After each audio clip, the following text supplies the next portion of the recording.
Relationships అనేవి ఒక పెద్ద గొడవ వలనో, లేదా మోసం వలనో ఒక్క రోజులో ముక్కలైపోవండి.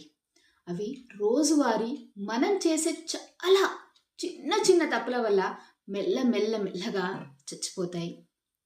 దాన్నే సైకాలజీలో ఏమంటారో తెలుసా?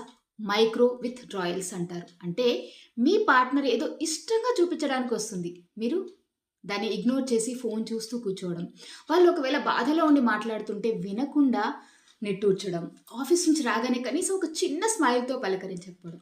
ఇలాంటి చిన్న చిన్న నిర్లక్ష్యాలు బంధాన్ని లోపల తినేసేటువంటి పురుగులు. చాలా డేంజరస్ అండి. దీనికి పరిష్కారం ఏంటో తెలుసా? పెద్ద పెద్ద గిఫ్ట్‌లు ఇవ్వాల్సినటువంటి అవసరం లేదు. కేవలం 5 సెకన్ల శ్రద్ధ. మీ భాగస్వామి మిమ్మల్ని పిలిచినా, ఏదైనా చెప్పాలని చూసినా, మీ పక్కన ఉన్న పనులను క్షణం పక్కన పెట్టి వాళ్ళ వైపు తిరిగి చూడండి. ఆ రెస్పాన్స్ ఉంది చూసారా? ఆ చిన్న రెస్పాన్స్ వాళ్ళ మనసుకెంతో భద్రతను కలిగిస్తుంది. పెద్ద పెద్ద గొడవలను ఆపడం కంటే ఇలాంటి చిన్న చిన్న దూరాలను తగ్గించుకోవడం చాలా ముఖ్యం. ఈ రీల్ కనుక మీ పార్ట్నర్‌కి కూడా తెలియాలి అనంటే ఇప్పుడే వాళ్ళకు షేర్ చేయండి. మరిన్ని లైవ్ అప్డేట్స్ కోసం మన పేజీని ఫాలో అవ్వండి. నమస్తే.